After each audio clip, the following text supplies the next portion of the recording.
Female named hurricanes kill more than male hurricanes because people don't respect them. Study finds.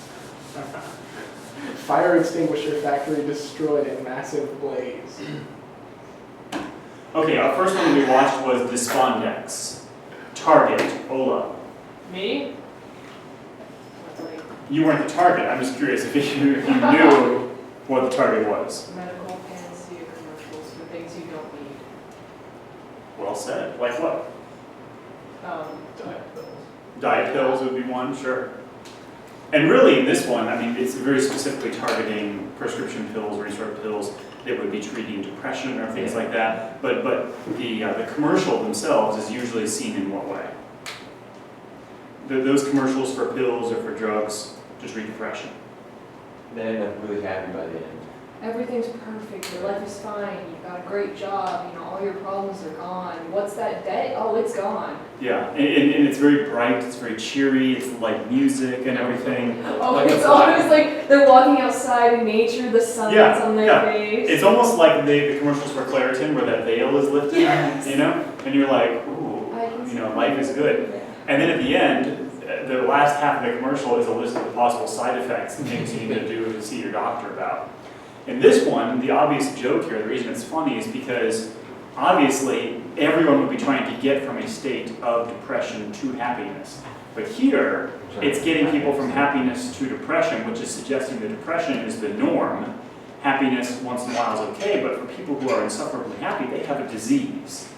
They're annoying. We look at them, they are annoying. We look at them though and we're like, well, obviously that must be kind of nice to be that way, but no.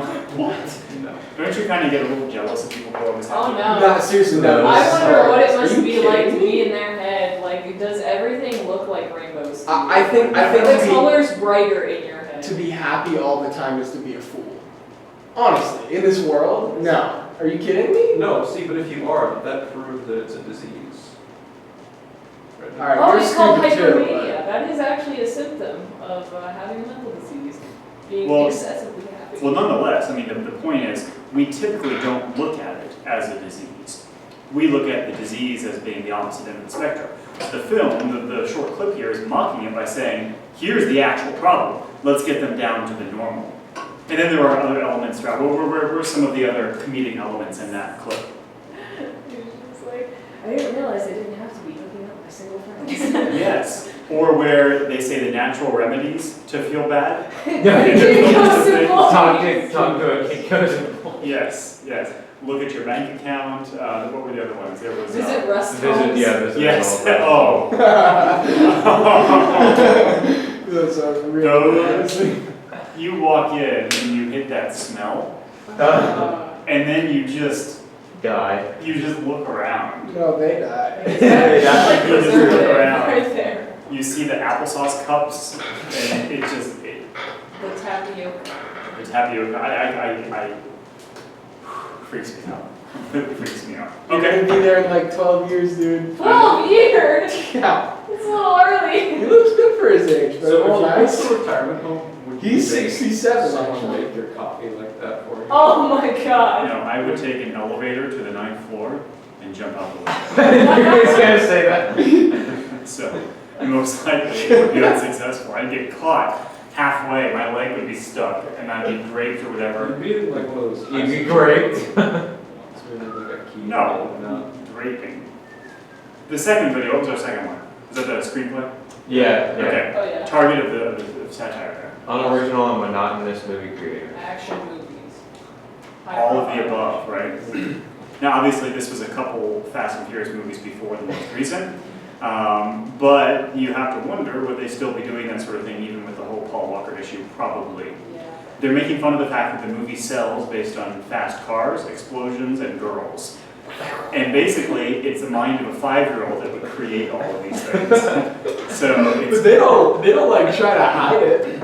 no, Like I mean, Transformers does. it's what sells. Is what's amazing is that our society loves that kind of stuff. And so the reason this was funny, the kid is super cute, and he has just this way of explaining things where you're like, this is so what a kid would say, and this is so the movie a kid would make. It's like the cars, and then the big thing, and the police cars chase it, And it's almost as fragmented as the movie itself. They said, how was it like working with Vin Diesel? He was like, he has really big muscles. Yeah, you know, and just the things that a little kid would say, and that's what they point out in the movie. And then there was the text that said something like, girls are kind of gross. Yeah, so that was good stuff. The next one was Take it back. E.T. Was E.T. next? Yeah. This is a difficult one to nail the target of the satire. What do you think? What did you come up with? Andrew, what would you? Foreigners. I'd say ignorance in America. Yeah, I was like- people's treatment. The foreigners would It's not be targeting victims in the target. And who would be being made fun of with regard to the foreigners? Ignorant America. Yeah. Ignorant Americans view toward people who are different than themselves. So you look at someone and you automatically assume something about that person. In this case, it's something outlandish. You know, you look at this poor woman and automatically think, well, she's an alien, which is a play or a joke off of an illegal alien sort of thing. She's an alien, and no one can understand her language. Well, almost anyone can recognize that language, but yet they're like, I'm sorry, I can't understand you people, blah, blah, blah, blah. And we have to be careful because videos like this, and this is where you can potentially get in trouble with these, our target is not making fun of people of Hispanic origin or making fun of people who speak differently. It's making fun of people who don't recognize the key cultural differences in other people. Like for instance, and if we have time at the end of class today, we'll watch this, but a lot of you, I'm guessing, have seen the Key and Peele Substitute Teacher. Yes. You seen that? Yeah. The idea is, substitute teacher walks in and mispronounces everyone's name. And then gets very mad thinking the students are messing with him when they don't respond to the names. So you watch that video and sometimes people will say, well, the target of this is African Americans. Well, that's not the target at all in the video. The target is someone misreading or misunderstanding the culture in which he or she is currently immersed in. So he walks in expecting the urban, expecting the culture where it's the tough inner city school, but he has just walked into suburban, mostly white, mostly middle to upper class students, and it's a different culture. And so his misunderstanding or misreading of that leads to immense comedy. And actually, did you hear that they've recently signed on for a feature-length film of that clip? What? Key and Peele just signed on to turn Substitute Teacher into a movie. I don't know how they're going to carry it, but apparently the subplot is I don't know who's who. Who's the actual substitute teacher? Key. Yeah. Okay, so the other guy, Peele, who appears at the very end, he is going to be in the film as a rival teacher of some sort. And the two of them are going to be trying to get either the highest test score or something. I don't know what the deal is, but it could work. It also could not. But it doesn't. But the thing is, it doesn't matter if it works because people are going to go watch it. Exactly.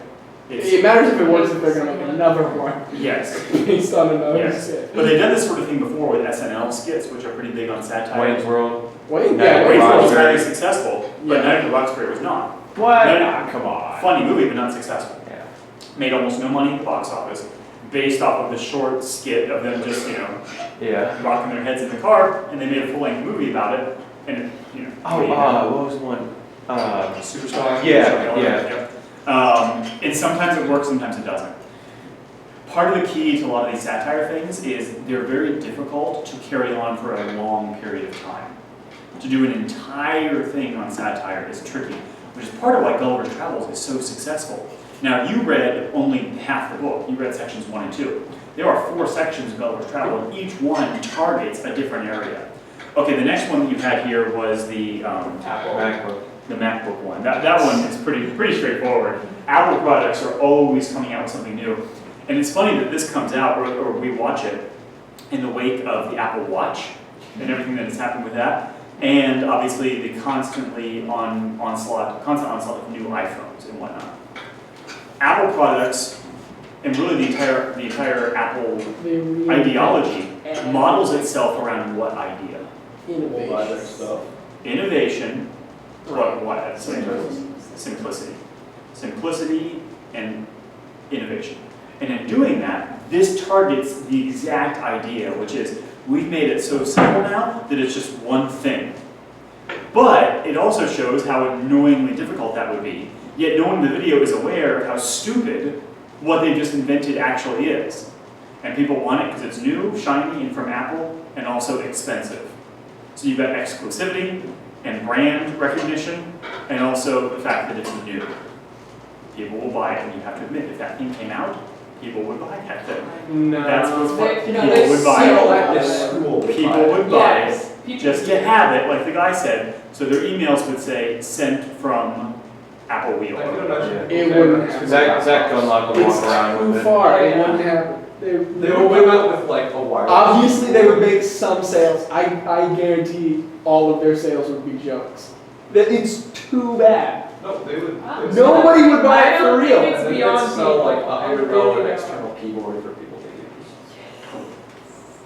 I mean, I think people would buy it. No one would buy it. Let's do it. Let's make it. Let's make it and see what Yeah, happens. Indiegogo. Let's go. You target it just to CHCA students, I think you would see some pretty interesting. Zero. No one. The last one that we watched, what was our target? Hero stories. This one's tricky, this one's tricky. American gun culture. That's a huge part of the target. Huge part of it. Okay, now, I don't know a lot about these morning shows. I know there's Good Morning America. What are the other They're ones? really stupid. Today's Show, is there another one? Those are the big ones. And basically, you have a couple people sitting around talking about things. Have you noticed that with the advent of 24-hour news stations, news cable stations, they have to resort often to news stories that are not actually news stories. And The Onion mocks that, because The Onion purports to be a 24-hour news station, and so they've mocked that before. In this one, they've created the morning couple sitting there, having guests on their show who've done interesting things, and so you see them periodically throughout. In one of them, they have a couple of Boy Scouts, two little junior high kids, who've offered to give free breast exams for cancer awareness, but they only want the exams for women between the ages of 17 and 30. Because they're most at risk, is what they say. So they're always doing these outlandish things, and in this particular one, they're interviewing this boy who's a hero. And yet when you hear his story, he's a sadist. He's a psychopath, he's a serial killer potentially. It's horrible. And then they throw the school into it too. The school recognizes him with the award, and his hero shirt is covered in blood. So the idea, It's his honor. his honor shirt, there you go, his honor shirt. It is an honor Why would he change? to have defended your house from a man who was looking for food and really hungry. And he shot him, and then shot him, and then shot him, and then shot him, and was, basically like just messing with him at points. And all of them, no one is aware of how horrible that is. But the father is just like, well, sure. And then there's the entire culture that suggests that the father obviously taught this kid all of those things. Shoot at the skull wall to get the jaw off, all these various things. And he's like, well, yeah, obviously. And so the target is really, like Alex said, part of the culture. And the reason it's funny, once again, is because it's so blown out of proportion. But at the same time, it's probably what happened. You could very much see this happening, especially in the wake of renewed interest in the NRA and gun control and things like that.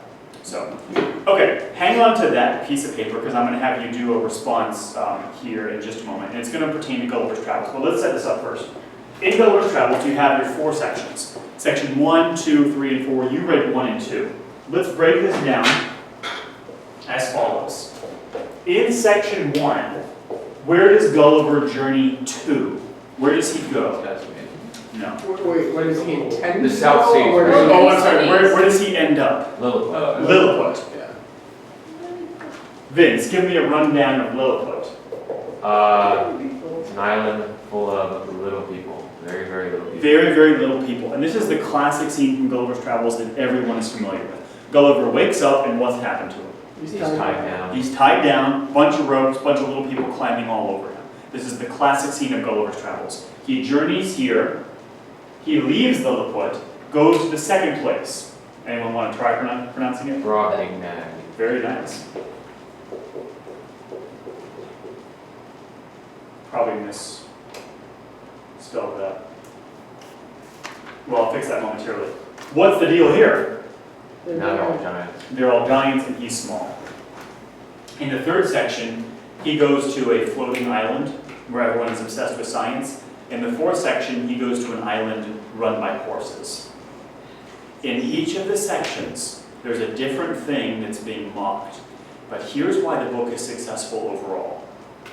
When this came out, it was purported to be a true story.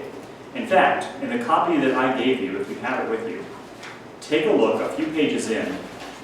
What? This is going to be after the introduction and everything. Page 26, it looks like this.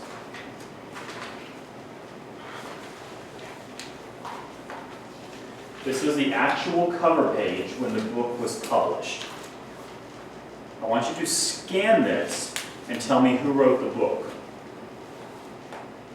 Samuel Gulliver. Jonathan Swift's name does not appear here. Nowhere does it say, a collection of satire by Jonathan Swift. No, when this was published, it was published titled Volume 3 of the author's works containing travels into several remote nations of the world in 4 parts by Lemuel Gulliver. It's purported to be travel literature, non-fiction, a travel journal, from a guy who went to these 4 different regions of the world. Now, you have to understand, we're talking about 1700. We're talking about a time period where if you're going to go somewhere, you go by boat. So the vast majority of people had not traveled or had not traveled extensively. You're also dealing with a time period where there's a lot of unknown areas of the world. And so to an extent, it would be somewhat believable to say there's a land far away with weird people on it. But at the same time, some of these descriptions are so outlandish that you have to understand that they're fantastical. But what's fascinating is when the book was published, it purports to be true, and a decent number of people believed it to be so. In fact, this became a very popular children's book because the children so enjoyed all the stories. But Jonathan Swift, at least to his friends in the literary scene, was known well as an author of satire at this point. In fact, there's one fun story, not well documented, but Swift,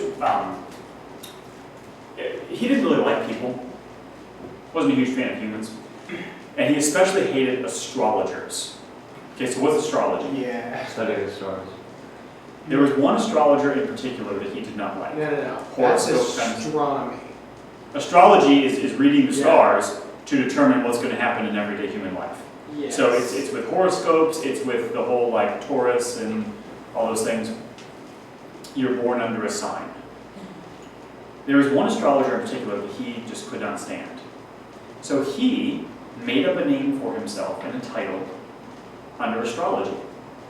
And he published a story in a newspaper that said, I have read the stars and am sad to report that my notable friend and colleague, so-and-so, insert name of the person he didn't like, according to the stars, is going to die on this day, and gave a date. I'm very sad about this, and there's nothing we can do because it's written in the stars. Then, on that date, which was several months down the road, he wrote another article that said, I was right! So-and-so died, the stars never lied. So sorry to report this. Well, the particular astrologer who he just wrote about saying the person had died was very much not dead, very much alive. But he spent the rest of his life trying to convince people that he actually was alive and that he was that person. So Jonathan Swift basically ruined the man's career in tricking everyone into thinking that he was actually dead. So terrible. That's what he does. That's the kind of person he is. So funny. It's That's like- awesome. His name- It's a very sadistic kind of humor. Yeah, You but get a he's sense in there that astrology. he knows how to play with people's minds. And he does this through the element of humor, often dark humor, but humor nonetheless. The kind of humor that we see in a lot of these Onion articles. So what I want you to do at the bottom of your page is take a couple moments, and in section 1 and in section 2, kind of make this diagram, I want you to list out any examples of humor that you can remember. Humor of any sort. Anything that would be contrived as funny from either section 1 or section 2. Section 1 being with the small people, section 2 being with the big people. Just give me some examples of things that were funny, humorous, satirical, anything like that. And then we'll be discussing this in just a couple minutes.